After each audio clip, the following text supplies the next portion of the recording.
عمل ہی نہیں رہنے گی، کیا ہے اس میں؟ نہ قرآن سمجھانے والا نہ حدیث سمجھانے والا. تو جس کا نتیجہ کیا نکلے گا کہ جاہل لوگ، جہالت آ جائے گی، خود گمراہ ہوں گے، لوگوں کو گمراہ کریں گے.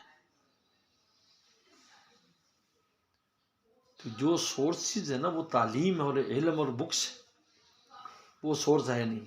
تورات تبدیل ہو گئی، انجیل تبدیل ہو گئی، گرنتھ وننتھ، یہ وہ جتنی کتابیں ہیں یہ سب یعنی بہت بعد کی لکھی ہوئی ہیں. اس میں اصل وید ہیں، جو ویدوں کی بڑی وہ ہے جی ہزاروں سال پرانی ہے، لیکن وہ بھی اصل نہیں ہے. لہذا اس میں وہ چیزیں نہیں ہیں جو ان بڑوں نے ان کی لکھی ہوں گی. لہذا کوئی مذہب اپنی اصلی شکل پر نہیں، کوئی مذہب بھی، نہ یہودیت، نہ عیسائیت، نہ ہندوازم، نہ بدھ مذہب، نہ زرتشتی، نہ جین مت، یہ جو چائنا وغیرہ میں ہے، نہ سکھ، کوئی اپنے اصل پر نہیں ہے. ان کو پتہ ہی نہیں ہمارے اصل کیا ہے. مسلمان ان کو اپنے اصل پتہ ہے، یہ ہماری اصل ہے. نماز پڑھنی ہے، وہ نماز حضور صلی اللہ علیہ وسلم جیسے پڑھی اس سے آج تک ویسے آ رہی، روزہ ویسے آ رہا. ہر چیز مین طریقے وہ مختلف ہو سکتے ہیں، وہ وسلم سے ہی آتے ہیں، نہیں بھی طریقہ، یہ بھی طریقہ، یہ بھی طریقہ، لیکن سب اصل سورسز موجود ہیں. اس لیے اس کی بڑی اہمیت ہے.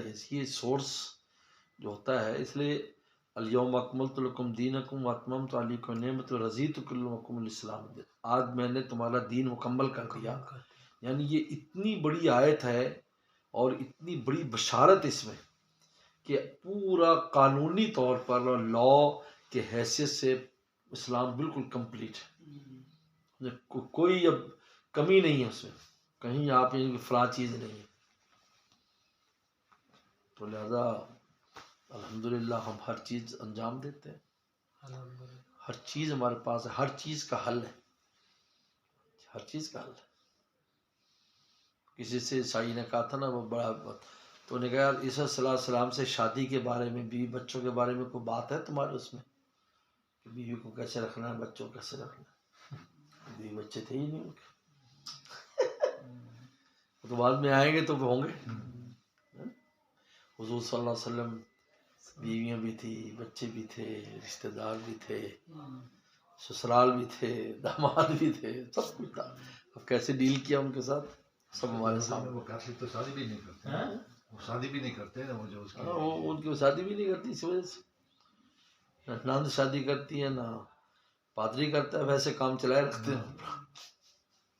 اصل نہیں ہوگا تو روحانیت بھی نہیں ہوگی. کوئی انسان کی بنی ہے نا، روحانیت کیا ہے؟ روحانیت تو جانتے ہی نہیں کوئی چیز. وضو کا کنسیپٹ نہیں ہے. سکھ جو ہے ہاتھ دھوتے ہیں، جاگتے ہاتھ پھر دھوتے ہیں، انہیں